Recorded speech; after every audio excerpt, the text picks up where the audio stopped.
थे तो बस हार्ड वर्क कर रहे थे अपनी बच्ची का पेट पालने के लिए। क्या हार्ड वर्क आप कर रहे थे? जैसे कि मेरी बेटी ऑपरेशन से हुई है तो सीजर में भी हम रिक्शा चला रहे थे ताकि मेरी बेटी को भूखा।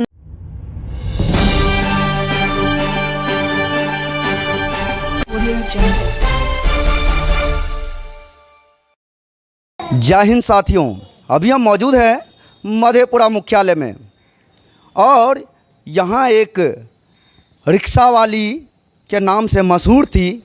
आइए उन्हीं से जानते हैं, उन्हीं की जुबानी। कारण ये है कि आज उनकी स्थिति इतनी दयनीय हो गई है जिसका कहीं तक वर्णन नहीं किया जा सकता है। पहले उनसे सुनते हैं, फिर उनके विषय में हमारी जनक्रांति भारत न्यूज़ बताती है। आइए जानते हैं। क्या नाम हुआ मैडम आपका? जी, नगमा परवीन। क्या क्या समस्या है आपके साथ? सुनते हैं आप बहुत मशहूर थे पिछले दिनों।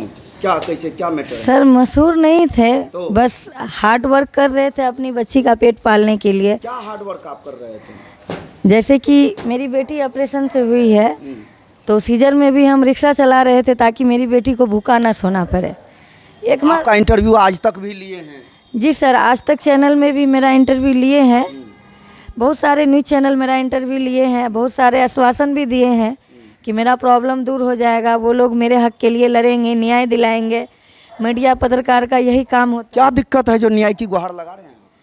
सर, मेरे साथ दिक्कत है क्योंकि मेरे पति जो है दहेज के कारण मुझे छोड़ के दूसरा मैरिज कर लिए जहां उनको दहेज मिला है। मतलब आपके पति दहेज के कारण आपको छोड़ चुके हैं?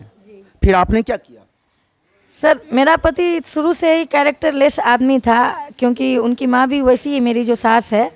और रिलेशन है, मेरी सास अभी 2 शादी की है। अभी सरदार जी गुरुनाम सिंह के साथ रह रही है। मेरा पति मोहम्मद चुनमा का लड़का हुआ जिनको छोड़ दी है मेरी सास। 2-3 शादी की है और ये एविडेंस नहीं है कि जिनके साथ रह रही वो उनका पति है या बॉयफ्रेंड है।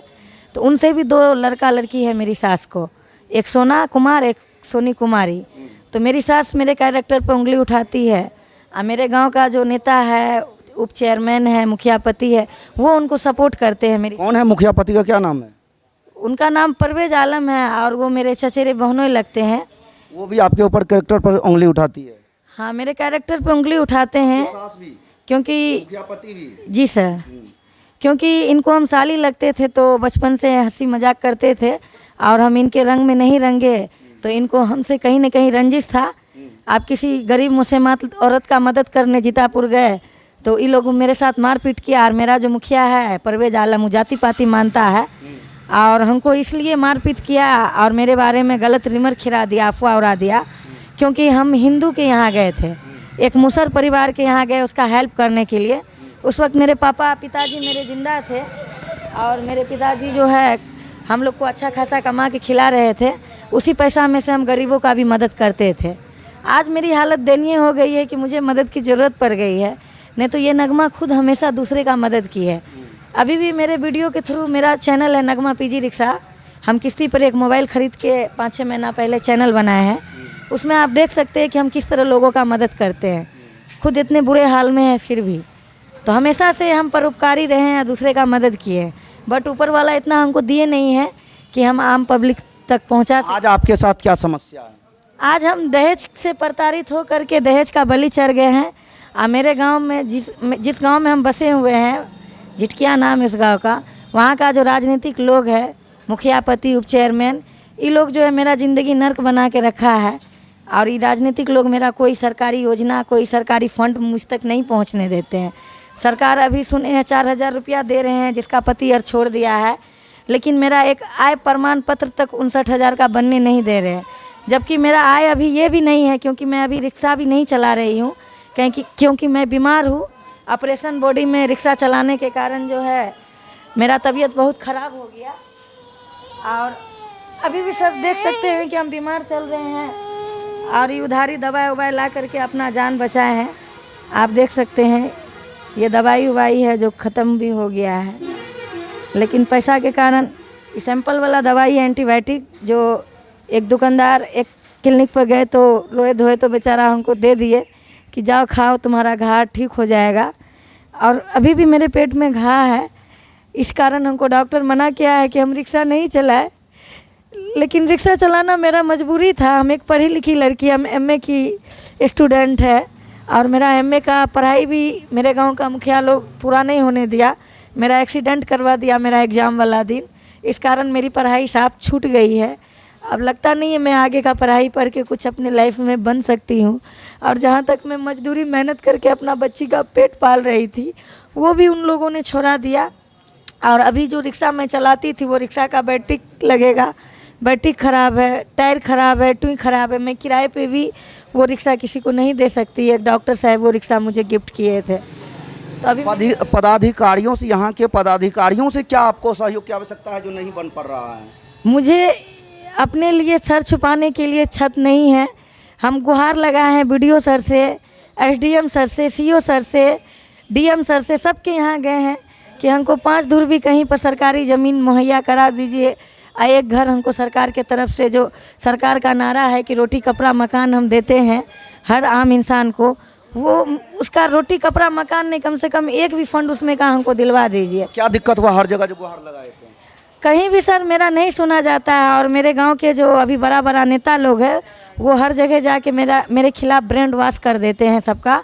जो भी अफसर मेरा सहयोग करना चाहते हैं, जैसे डीएम सर हो गए, बीडीओ सर हो गए, हर किसी का ब्रेन वॉश कर दिया जाता है। एसडीएम सर हो गए, सीओ सर हो गए, किसी को मेरा हेल्प करने नहीं देते हैं।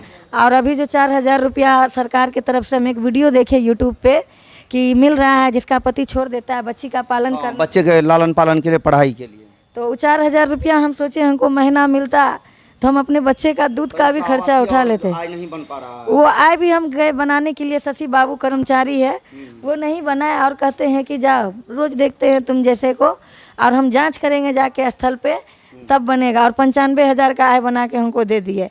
हम बोले सर मेरा ये भी आय नहीं है, अब हम रिक्शा भी नहीं चला सकते हैं क्योंकि हम बीमार हैं और मेरे पास इतना पैसा नहीं है कि हम इलाज कराएं, कहीं लोन वोन भी हमको नहीं मिल रहा है, तो आप कृपया करके मेरा आय बना दीजिए। बहुत रोए, गिड़गिड़ाए, उनका पैर पकड़े, हाथ जोड़े, लेकिन शशि बाबू का दिल नहीं पिघला। वहाँ सीसीटीवी कैमरा है। 1 हफ्ता पहले हम हाथ में मेरा कैनुला लगा हुआ था, सुई चुभा हुआ था, सुई दवाई सब दिखाए। देखिए सर हम बीमार हैं, थोड़ा दया कीजिए गरीब मुसलमान इंसान पे। हम एक मुसलमान का ही ज़िंदगी जी रहे हैं, एक विधवा का ही ज़िंदगी जी रहे हैं, क्योंकि मेरा पति सेकंड मैरिज कर चुके रेहाना खातून से, और वो उस पत्नी को अपने घर पे चकला में रखते हैं। आप चकला चौक चलिए और वहाँ पता कीजिए और देखिए, मुखिया सरपंच सब आपको बताएंगे कि मेरा पति पूरा बैंड बाजा के साथ दूसरा शादी किया और हम गरीबी के कारण उसका न शादी रोक पाए, बीमारी गरीबी के कारण, न ही हम उसके साथ कुछ कर पा रहे हैं।